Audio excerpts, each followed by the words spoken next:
I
would like to welcome everyone to Malden High School. It is my honor to be here today celebrating Veterans Day.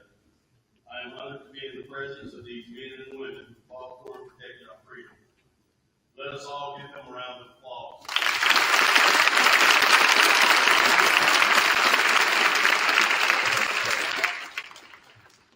At this time, I would like to introduce Angela Dobbins for the student opening.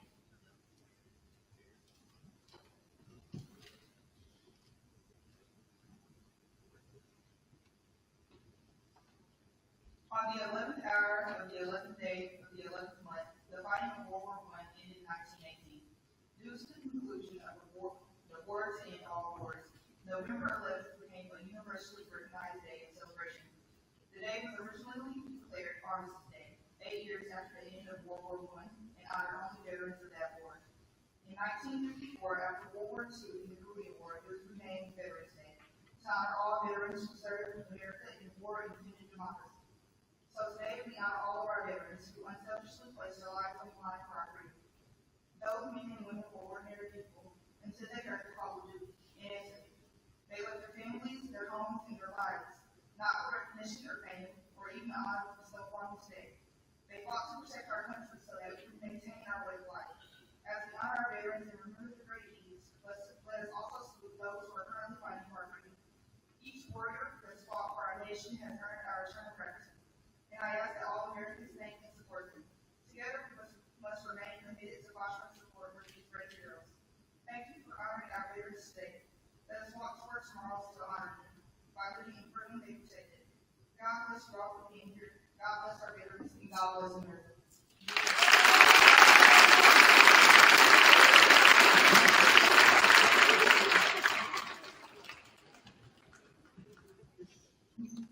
Thank you, Angela.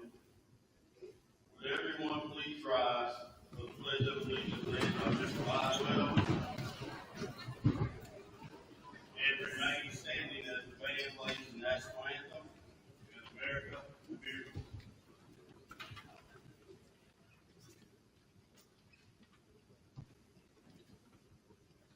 I pledge allegiance to the flag of the United States of America and to the republic for which it stands, one nation, under God, indivisible, with liberty and justice for all.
honor our veterans, worthy men and women who gave their best when they were called upon to serve and protect our country. We pray that you bless them for their unselfish service and the continual struggle to preserve our freedoms, our safety, and our country's heritage from all of us. And we thank you, Lord, for being the protector of us all. You give us great joy and peace because you are always in control. Please be with us, each one, today, as they sing and share their past experiences. And God bless America. In Jesus' name, amen.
Thank you to Joseph Pickens Taps, as well as Malden High School choir for their selections. It is my privilege to introduce our keynote speaker. This gentleman is a South Hillside graduate who joined the Air Force in 2000, where he was on active duty for 6 years.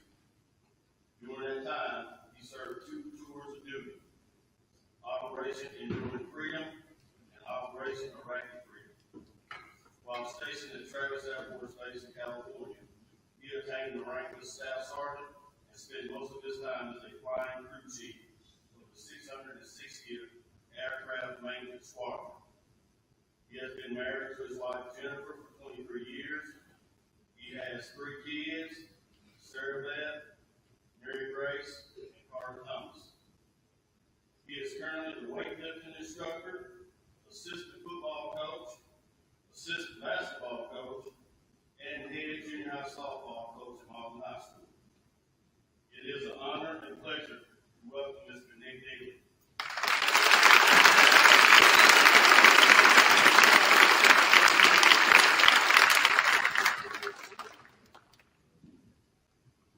Coach Gilmore, they got me to sit still probably longer than anybody else has in a long time. A lot of you guys don't know me. Some of you do, some of you had me in the last. I'm Coach Nick, Coach Neely, Nick, or whatever you call me, that seems like it's polite.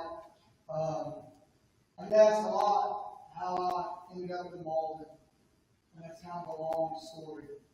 I'll tell you a little bit about it. First, I want to ask you guys some questions. First of all, I appreciate all of you gentlemen and ladies for being here. I'd love to listen to your stories. You give me the opportunity to listen to all the time. You guys, if you ever get a chance to listen to someone tell their stories about their service, take the time to listen. Because each one's experience is unique and it's different. You can always learn something from it. So just with a quick show of hands and not a lot of noise, okay, if you have a veteran in your family, raise your hand. Okay, look around. That's pretty much everyone. You can look down. Okay, there's a small portion of us that serve, but there's not anyone that our service doesn't touch. So how did I get here? From there to here.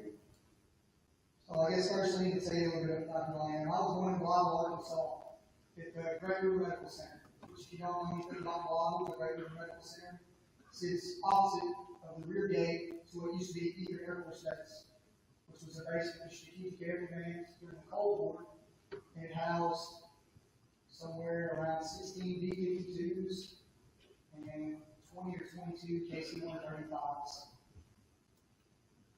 It was there as a deterrent to Russia. I didn't know this until I got older, but if we had ever had a nuclear exchange with Russia, Coach Malden and I would have been gone before he knew it happened. Because it was one of the top targets. So I said I couldn't sit still. I've got ADHD like somebody's business. Lie down and sit still. Okay? Okay? I was 8 weeks early. She said, when we talked about this the other night, you could hear the bombers taking off, do the touch and goes at Eager when I was born. So I've been attached to aircraft since I was born. Something that I love. I love aircraft. I love airplanes. I love the theory of flight. I love UAVs. I love it. I'm talking about it all the time. I do. So I was 8 weeks early. I spent the majority of my first 2 months at Lavon in an incubator.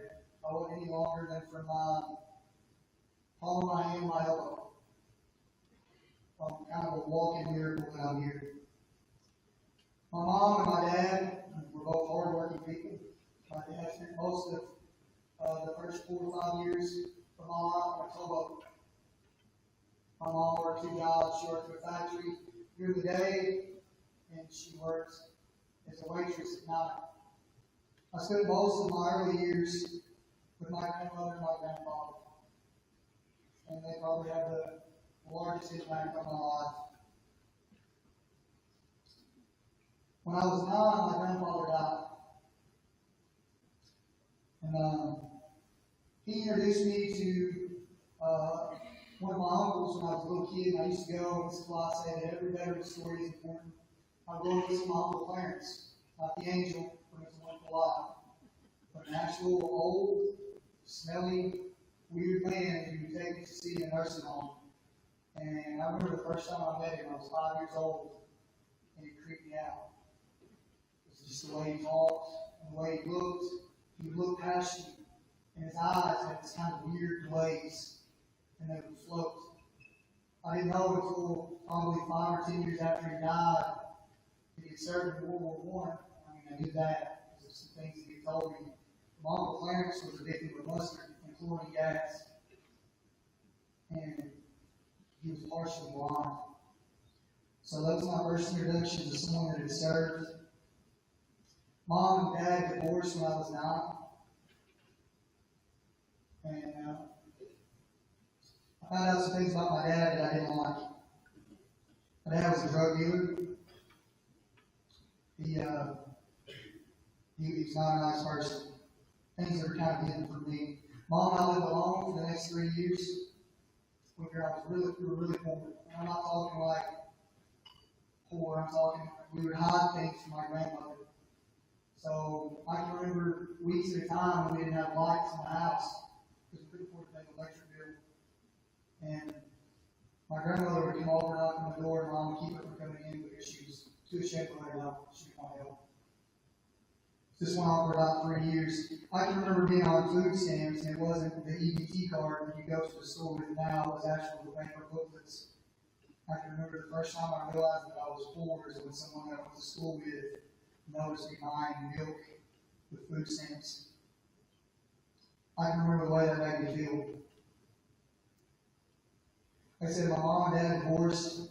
I was 9. I didn't speak to my father again until I was 26. So I was 26 years old. My mom, we remarried when I was 13. And I got a stepdad. And he was about Coach Ison's size. A big, scary dude. Trevor and I were talking about it this morning. He had these big bear paws. He's a scary guy. He was also not a nice man. And I got in a lot of trouble from the time I was 13 until I was 16. And I can remember my mother in a back and forth when I was a freshman in high school. She said some words to me that still stick with me today. And I turned away from these words. She goes, "You're going to end up just like your father." The way she said it, it cut me to the bone. So I started thinking as a young man, I'm like, how am I going to not be like my dad? What can I do? What can I do? I've been a Christian since an early age. There's 5 titles that I'm proud of in my life. I'm a follower of Christ. I'm a husband. I'm a father. I'm a veteran. And I'm a coach. Those are 5 titles that I'm very proud of, and I think I've worked hard for. So I talked to a pastor, and he kind of gave me some guidance.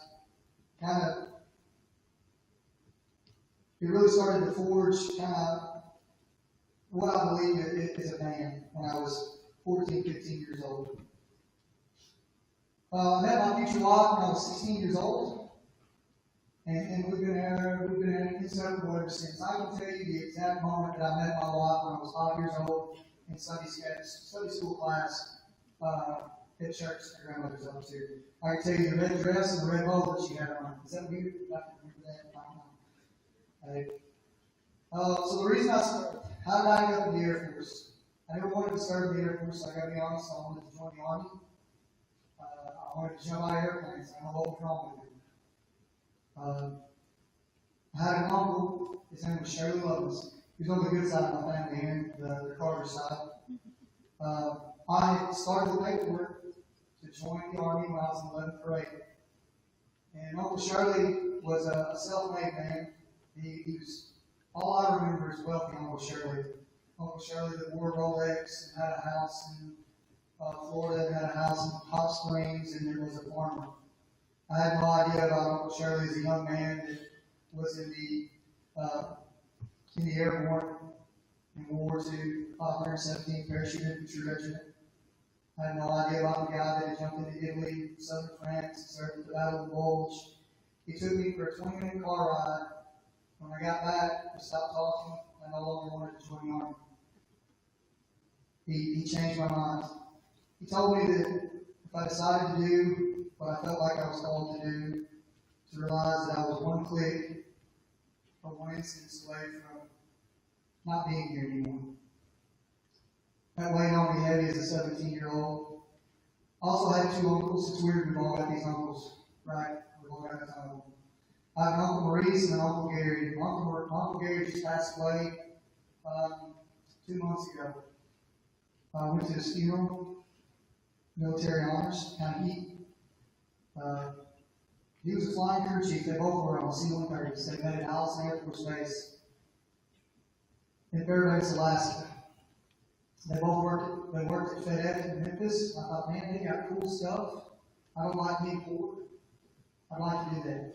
So I talked to them. They kind of gave me some guidance. When I was 17, I enlisted. I knew I wasn't going to college. I didn't like school. My grades were okay, but I had no discipline. And I knew that if I went to school, I would probably end up working in a factory, which ironically I did later. So So I joined and signed up to lead. I graduated high school on May 16th of 2000. And my recruiter's name was Sergeant Rucker. And it was May 16th. On May 19th, he called me. He goes, Nick, he goes, man, we gave you an enlistment bonus of $13,000. I thought that was a lot of money when I was that age. He said, if I give you an extra $5,000, will you leave in 2 days? I said, yes, sir. Because I like money. I didn't want to be poor. So I leave early for basic training. I leave in May of 2000. I get to basic training. And I meet a kid. I actually met a kid from Memphis named Aaron Carnes. And Marcus and I talked about Aaron in the weight room one day. Aaron went to basic training with him. He had an afro that was silver that was out to here and up to here. And he seemed to attract drill sergeants like flies from the mirror. But Aaron was a quiet guy, and I liked being around him. I consider him a friend. We ended up at the same flight to basic training in Lackland. If you've ever been to Texas in June and July, I would not advise going to basic training there at that time of the year. It's hot.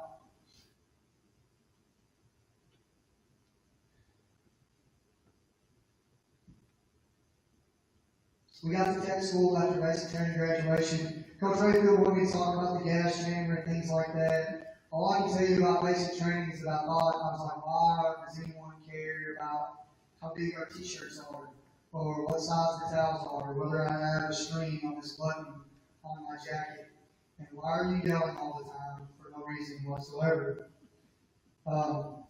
I realized about a year later what that was all about. Simulated stress, right? All of you guys that walk through that know why they do that to you. Simulated stress. What's your breaking point?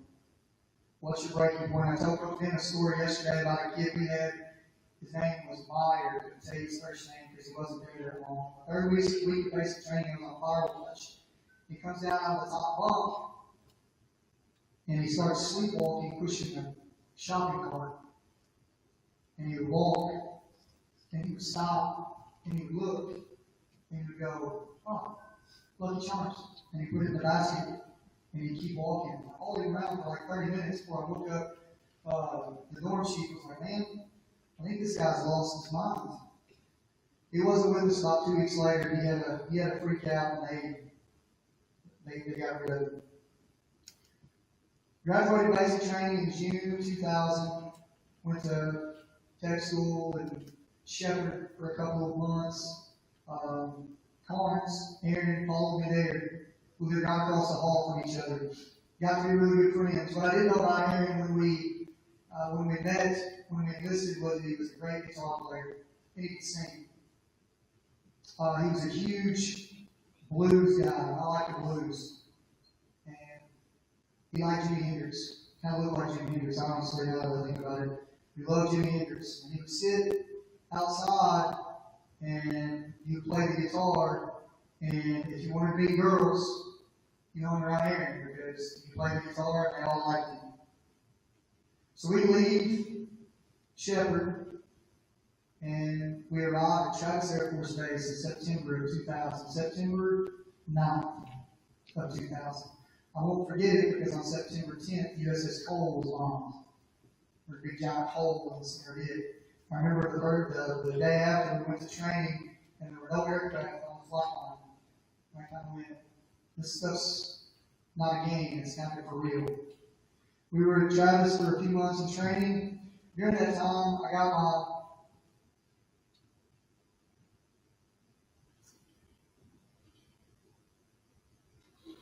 we received a message from one of our instructors that Aaron had gone on to follow on training in Little Rock, and he decided that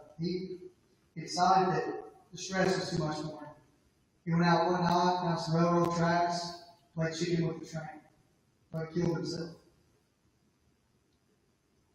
It was my first interaction with somebody that just couldn't handle that kind of stress. Find out later that Aaron was kind of from a similar background that I was. He grew up poor. He was just looking for an out. The military was it.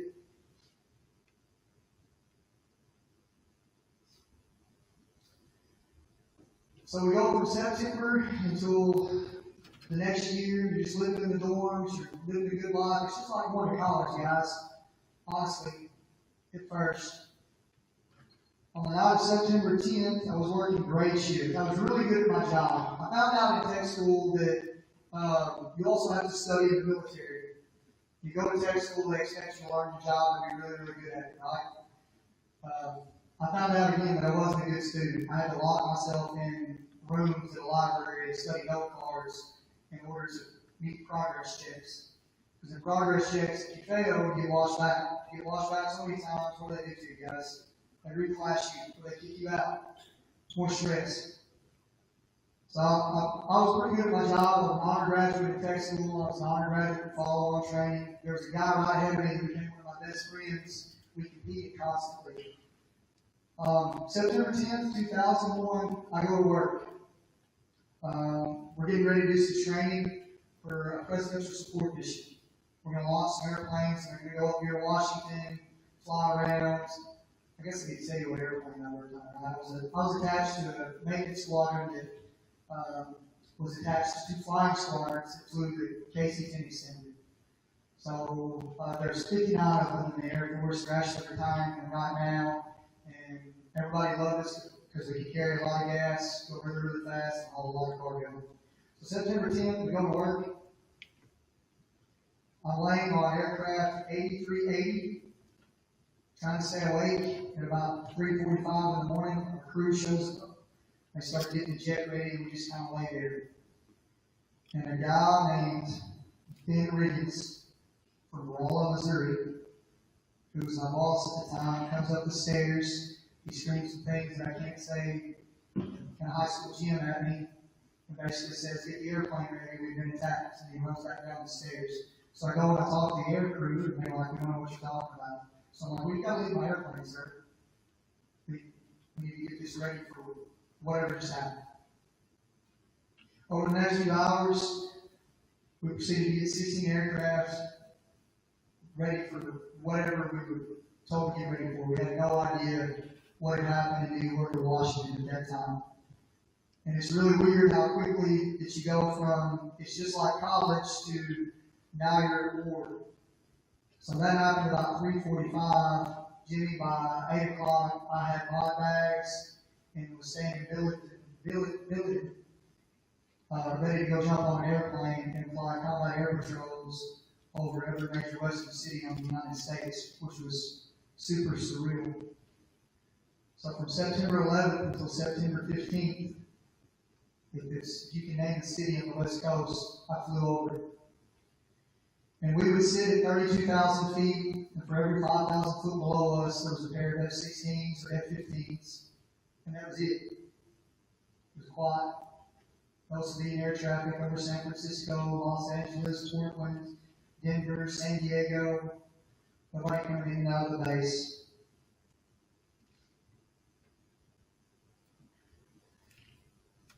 On September 20th, I got orders, and they didn't tell us where.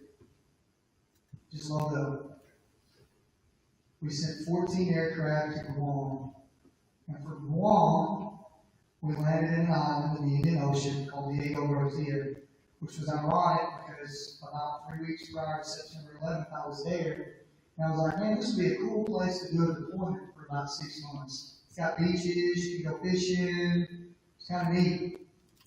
I spent from September until February 16th of 2002 in Diego Garcia. We dropped a lot of bombs on Afghanistan in that time period. The only thing I remember, or that I will tell you about from my time in Diego, was one, I don't like deep sea fishing now. When you're near the equator, it rains for no reason whatsoever, a foot or two at a time. And I found out how much my mom loves me. So I was talking to my mom on the sat phone, And like I said, it rains a lot there. I had a hole in one of my boots. And they wouldn't let me wear my desert boots. I had to have my combat boots on, my steel toes. And I worn a hole in the bottom of my boots. And I just kind of casually mentioned it to my mother on the telephone call. She goes, "So your feet get wet?" I said, "No, I'm dealing with it. I duct tape it 2 times a day. Some days I'll put a plastic bag over my foot and I just go in my 12 to 16-hour shift." She goes, "That's not right.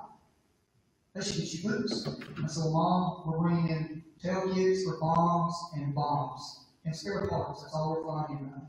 She goes, "I'm going to talk to somebody about that." And I kind of chuckled because what's a little old lady from Southeast Missouri going to do to help me 8,000 miles away?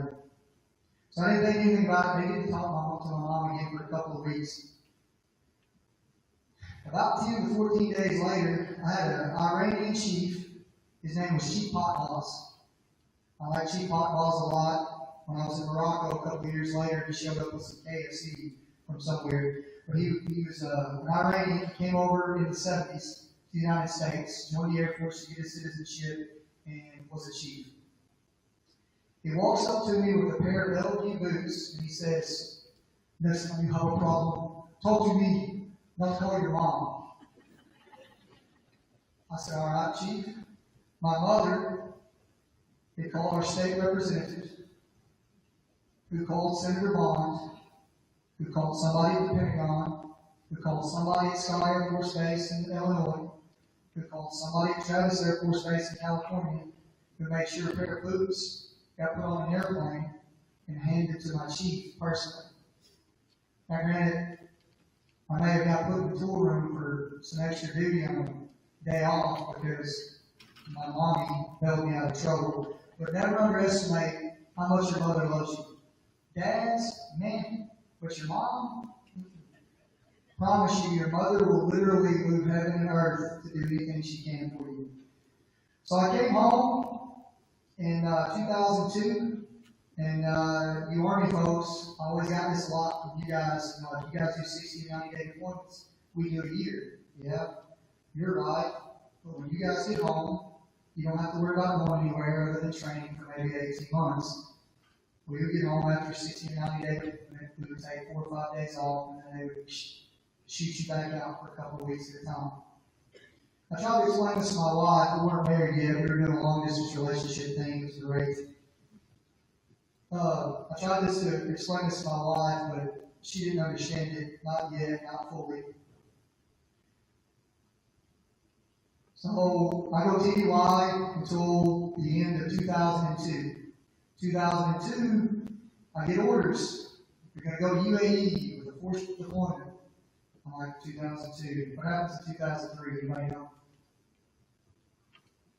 The Iraq War starts. Late 2002, I get a deployment. I get to go to UAE. Cool place. We've been there since the Gulf War. Really kind of a small U.S. Air Force detachment there. It was always kind of a nice deployment. It's the first time I've been there. We get there, we've got a little bitty compound. There may be the highest ranking Air Force or U.S. military person on the base is a lieutenant colonel. He was from our flying squadron. He was real laid back. Most of the time I walked around my PT gear and was just great. He worked 4 days on, 4 days off. It was awesome. It was a good deployment until it turned into a bad deployment. In December that year, we got 4 more airplanes. Well, it was a lot. We got another 100 personnel. And then they started bringing in fighters. And also, this is odd because that doesn't happen. By January, there's 22 KC-10s, a ton of F-16s. They brought in Global Hawks, and we're starting to get targeting packages for Iraq. And I'm like, man, I'm going to get stuck in an extended deployment. I got to get home. In late 2002, I proposed to my wife. She was getting ready to graduate college the next year, in the spring of 2003, and we wanted to get married. I'd done a lot of little bitty deployments, had a bunch of money in my pocket. My man, it'd be a good idea to buy an engagement ring. Marriage can't be that bad, right? So I proposed to her. So I was like, I gotta get home. If I get stuck on an extended deployment, I might not get married. she'd be ticked. She's been planning marriage for about 6 months.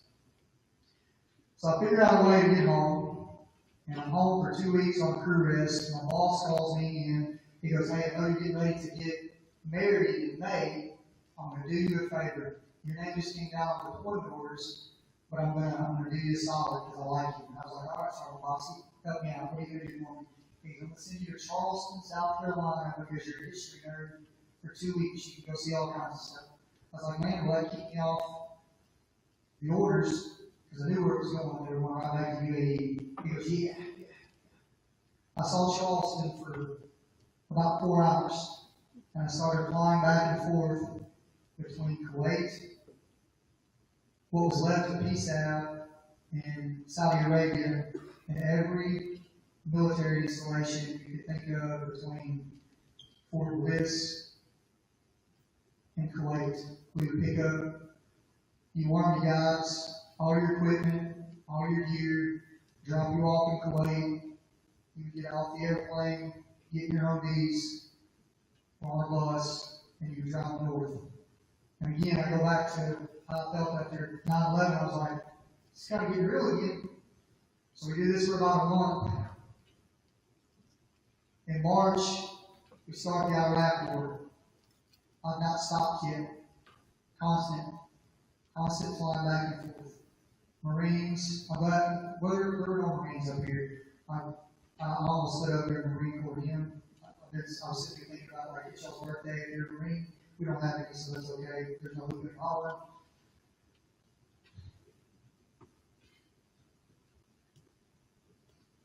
So, when the Iraq War started, we would drop people off, bring people back. Drop people off, bring people back. And I was starting to get a little worried. Like, this is never the end. And I was told, we don't know how long we're going to keep you. So again, I called Sergeant Bossy. I called him Al to get under his skin. I was like, "Al?" He goes, "It's not my name." I'm like, "It is today." But like, "You got to get me home before May." And he goes, "Out of my hands." Let's go there.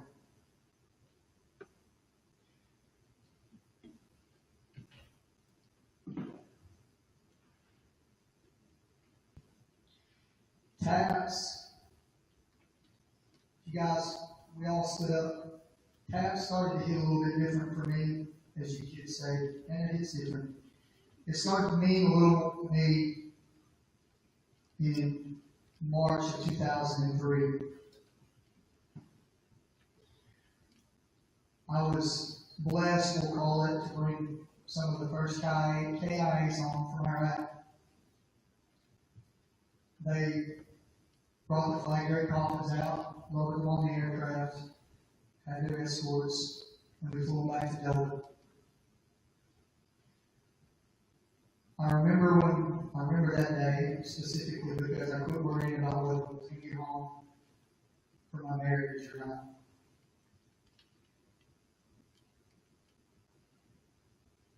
My problems weren't nearly as severe as what those mothers and fathers and wives and kids were going to be going through. So I just kind of stayed quiet, kept doing the mission. Al, Sergeant Bossy, finally took care of me. He found me a slot in a troubleshooting school that I needed to sew on my 7-11, and he got me home. So I got married in 2003, so it's 20 years. Coach, I'm not 23. Jennifer probably won't be able to put me for 23, but 20 years. I got married in 2003. I did not tell Jennifer that I was going to make it home. She graduated college on May 24th of 2003. I just showed up that Saturday, and her about gave her a panic attack. The next week we got married. The week after that, we packed up every belonging that we had and drove across the country in a U-Haul. When we got to Travis, they didn't have our house ready, so she had to live in the dorms with me for a few days. We got the U-Haul. We got it over to our house. We started to unpack it. Sergeant Bossy calls me again and goes, "Nick, you're going to EY." By this time, I'm a flying crew chief. I have my own aircraft. I said, "Nick, you're going to EY. You're going to be gone 2 weeks." I hang up the phone. I said, "Jim, I'm packing my bags. We're gone for 2 weeks." She goes, the U-Haul's not even about. That's your problem now, welcome to the military. My wife was a good military wife. She figured out real quick that the flag, the squadron, the aircraft came before she did. She did that really well for a while. You guys know as you increase your rank, you train kids. I say kids because by that time I always thought it was neat. Marcus, when you're 19 or 20 years old, they'll put you in charge of a $250 million aircraft. That just blows my mind. So I say kids, I was training 18 and 19-year-old kids as a 21-year-old kid to be in charge of $250 million aircraft. I trained a kid named James Harris. James was from Minnesota, and he sounded like he was from Minnesota.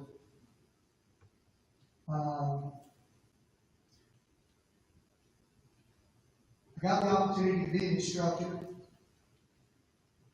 That's where I started learning that I love to teach. It's kind of how I ended up where I'm at, honestly. So I trained James, a bunch of other kids. James sticks out to me because he was always eager to please. He wanted to make you happy. So if you said you needed a job done and it took 5 people, he was going to try to do it himself. James got married. Made senior ever blow his own, so he was a fast riser, he was smart. Because we had 2 deployments going on, or 2 wars going on at the same time, and we were understaffed, which everybody dealt with from 2003 until probably 2010. James was working nights. He was on the opposite flight than I was, and he was changing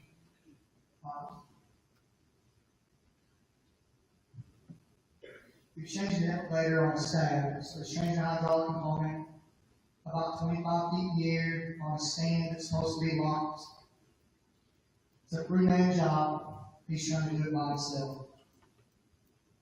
James had got married 2 weeks before that. He's leaning on this stand, trying to get a better angle. He's like, man, if I take this gate, I just unlock it on the side, it'll swing out, I can reach this a little bit further, and I can get this component out and get it replaced. He falls about 20 feet, working by himself, about 2:30 in the morning, and he lays there, alive but barely, bleeding from the eyes and the ears and the nose, and we find him about 45 minutes after he fell. We rush him to the hospital, trying to stabilize him. He's got a pulse, things. Get him to the hospital, and he dies a couple of days later. Never regains consciousness. 19 years old.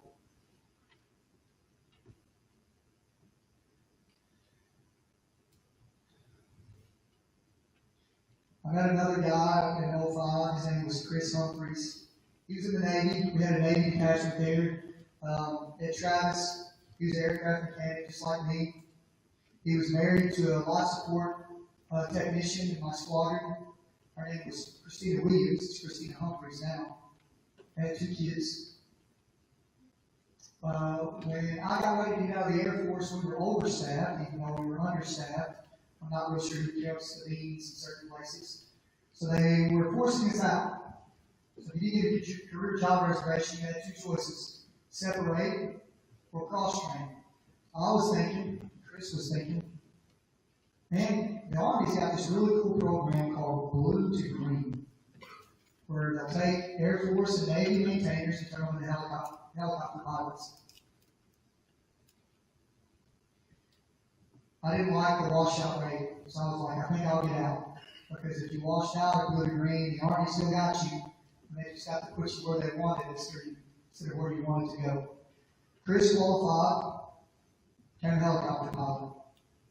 I decided I wanted to teach and coach, and got out of the Air Force.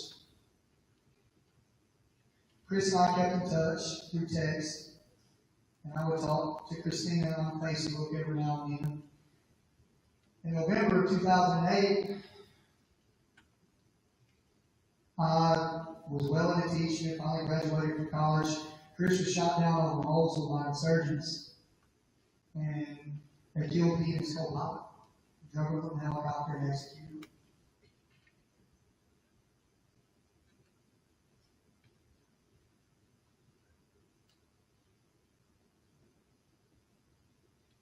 I still think about Aaron, James, and Chris every Memorial Day, every Veterans Day. I'll send Christina a message today and ask how her kids are doing, because I think about her about twice a year, and I always do that. Her kids are older than my kids now. Her youngest kid is, you've seen his age. He's a boy, loves baseball, his mom's. The daughter, she's a sophomore in college. So I think about those guys a lot. So what did the Air Force do for me? What did the military do for me? So how did I get here, right? That's a big question. It's Coach Bible's fault. Coach Bible and I worked together for a couple of years. Coach Terry and I worked together for a couple of years. They're how I got to Malden. The fifth title that I have as coach, it's my favorite one. So one of the things that I got from the military is, and I'm never satisfied. Even as a dad, I think I'm a good dad. I'm not satisfied, that's not enough. I think I'm a pretty good husband. I'm not satisfied, that's not enough. I went looking for another career 2 or 3 years ago, thinking that would give me what I had when I was in the service. That didn't fix it. Coaching helps. It does. But even that doesn't feel it. I don't think you ever find that. I think there's only one place in the world that you have that sense of belonging to something that's just so much bigger than you are. And you get that. One of the things that I enjoy most about the military, and has a huge impact on me today, is they don't care what color you are, what religion you are, where you came from. I remember the first night of basic training, I didn't have anybody. There was poor people, rich people, black people, white people, brown people, polka-dotted people, afro-having people, bald-headed people, rag-headed guys, still out there, they didn't shave it yet. Right? But it didn't matter where you came from. I guess I kind of miss it. You all had one purpose: take care of each other and get the job done. And if you weren't good enough for the job, you just kind of moved you out of the way and put somebody where it was. So I guess I'm going to do a recruiting pitch to you guys. Got me out of here. Got me out of Southeast Missouri.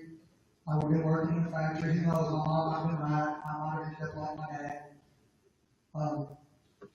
I probably went a lot longer than what Coach wanted me to, but I think it's important that you hear stories. Listen to some of these people's stories. Sometimes if you get a chance, it's like take the kids to the Veterans Home in Cape Girardeau. You guys just sit with those guys and listen to them talk. Because we each deal with our own little set of problems. You guys may not know any of this stuff about me. My kids might have heard some stuff for the first time today. It's like I'm not a big public speaker. I went to my happy place when I got over here.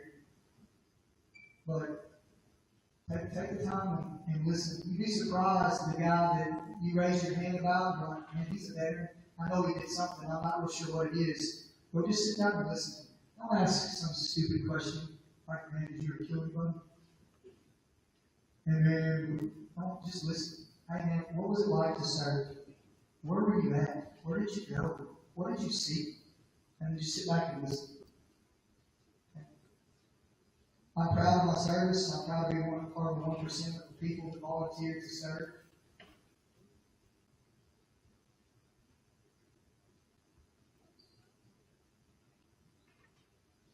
I pray for the families of the people who didn't come home. I pray for people that did come home that are like Aaron and struggle and don't know what to do. I think there's lots of important for you to listen to them. Give them an outlet. Right? And if you know someone that is a veteran and they ever just need to talk and listen, tell them to give you a call. With these guys, go to VFW, go to a Legion Post, give them an outlet. I appreciate your time. Thanks for listening to me ramble for hopefully not longer than 30 minutes. And like I said, I appreciate all you guys, and you guys listening to me, and I love to hear some of your stories too.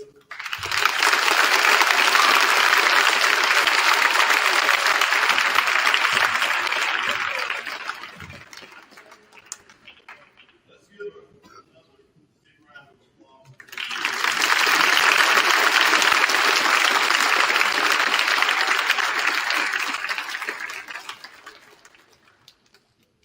Now, the Malden High School band will play their rendition of In Honor of All.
Lastly, let's give all of our veterans one last round of applause.